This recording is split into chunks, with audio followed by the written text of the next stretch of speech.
नको मासवे गोपाळा, मासवे गोपाळा, येऊ उंडाळा तुझ्या गाई, कोण धावी त्यांच्या लागी, मागे मागे हेरधारी, न पैसती एके ठाई, हिंडती दाही दहा वाटा, कोण धावी त्यांच्या लागी, मागे मागे हेरधारी. तुका म्हणे तू राख मनेरी, मग त्या येरी आम्ही जाणो, कोण धावे त्यांच्या लागी, मागे मागे हेरधारी. पांडुरंगा करू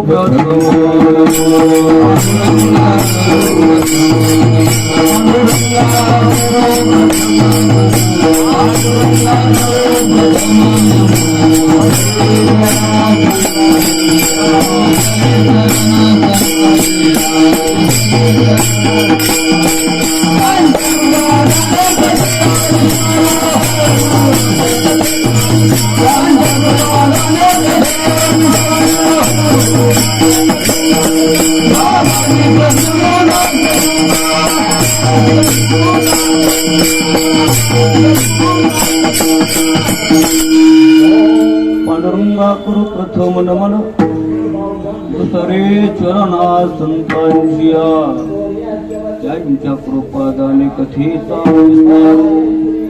बाबाजी सद्गुरु दास तुका, ओम नमो ये अद्या वेद प्रतिपाद्या, जय जय स्वतमेद्या आत्मरूपा. देवा तुझी गणेशो, सकलार्थमती प्रकाशो, मणी निवृत्तीदासो अवधारी जोजी हात हृदयी आपुले, चौपाळुनिया भले वरे बैसव पावले. श्री गुरूंची जयांची किलिया स्मरण, होय सकळ विद्येचे अधिकरण. तेच वंदू श्री चरण श्री गुरूंचे ते नमस्कार. ओम नमो ज्ञानेश्वरा, करुणा करा दयाळा, तमचानुग्रह लाधलो पावन झालो चराचर. निकळा कुसरी काही जणीने, बोलतो वचने अति भाविका, एका जनार्दनी तुमचा दास त्याची आस पुरवावी. नमो सद्गुरु तुकया ज्ञान दीपा. नमो सद्गुरु सच्चिदानंद रूपा. नमो सद्गुरु भक्त कल्याण मूर्ती. नमो सद्गुरु हस्तरा पूर्ण कीर्ती. भक्ती वैराग्य ज्ञान तिन्ही मूर्तिमंत जवळी. द्वंद्वातीत शांती क्षमा दया ब्रह्मचारी कली. धन मान ग्रह देह अशा नशे ज्या तिळभरी. ऐसे श्री संत शिरोमणी रोहिदास बाबा त्याशी विनमन करी. विठ्ठला विठ्ठला.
हे पायावरी या वारकरी संतांच्या प्रतिवर्षी पंढरपुरा जाती महाद्वारा हरी भेटी. विठ्ठला विठ्ठला.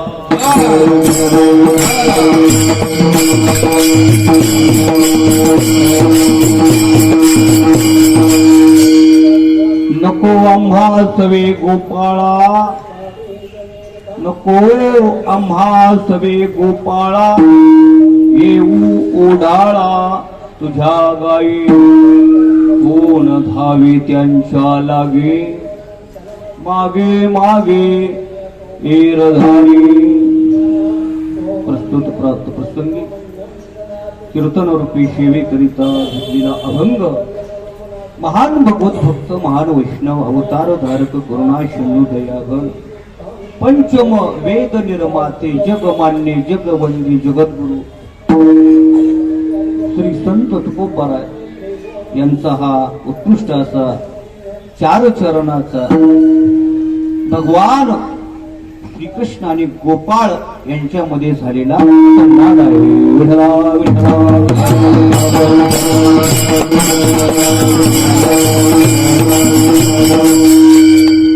संवाद नसून एक प्रकारचा वाद आहे असं म्हटलं तरी हरकत नाही. कारण हा अभंग कलहात्मक शैलीतला आहे. कलहात्मक शैली म्हणजे कलह. कलह त्याला म्हणतात. तिथं भांडण असतं, वाद असतो, तंटा असतो. असं गोपाळांचा आणि भगवान श्रीकृष्णाचा वाद आहे. भांडण आहे. भांडण आहे पण ते प्रेमाचं भांडण आहे. या अभंगाचा सरळ स्वभावाचा असेल. एकदा भगवान कृष्ण आणि गोपाळ यांच्यामध्ये काही वाद झाला आणि गोपाळांनी सांगितलं की हे कृष्णा, उद्यापासून तू तुझ्या गायी घेऊन आमच्या बरोबर शेतामध्ये यायचं नाही. नको आम्हा सवे गोपाळा येऊ. नको आम्हा सवे गोपाळा येऊ. भगवान कृष्णानं विचारलं, का रे गोपाळानो, का मला तुम्ही येऊ देत नाही तुमच्या सोबत? तर गोपाळाने सांगितलं, कृष्णा तुझ्या गायी कशा आहेत? ओढाळ आहे. ओढाळा तुझ्या गायी. नको आम्हा सवे गोपाळा येऊ. ओढाळा तुझ्या गायी. जरा उत्तरार्धात गेलेले. अरे तुझ्या गायी खूप ओढाळ आहेत. सारख्या याच्या धानावर पळ, त्याच्या शेतात जाय, इकडं जाय तिकडं जाय. या गायी आमच्या गायी सारख्या गरीब नाही. कोण धावी त्यांच्या लागी, ते सारखं तुझ्या गाईच्या वलत्या कुणी कराव्या. मागे मागे हिरधारी, सारखं तुझ्या गाईला सांभाळावं लागतं, लक्ष लावावं लागतं. कुणाच्या धारात पडतात की काय. आमच्या गायी तशा नाहीत. गोपाळ सांगू लागले, आमच्या गायी तशा नाहीत. एकदा घरून चारायला शेतामध्ये नेल्या, एखाद्या शेतामध्ये कुंपणामध्ये पडक जमिनीमध्ये चारायला लावल्या, ते बाहेर निघत नाहीत त्या. कुणाच्या धानावर पडत नाहीत. ओढ भरल्यानंतर एखाद्या दुपारच्या पाऱ्यामध्ये एखाद्या झाडाखाली बसतात, उठत पण नाहीत. तुझ्या गाई बसायलाच तयार नाहीत. न बैसती एके ठाई, इंडती दाही 10 वाटा. 7 वाजणाऱ्या तुझ्या गाई फिरत राहतात. म्हणून तू आमच्या बरोबर तुझ्या गाई घेऊन रानामध्ये येऊ नको. त्याच्यावर कृष्ण परमात्मा म्हणला, अरे गोपाळांनो, मला तुमच्याशिवाय करमत नाही.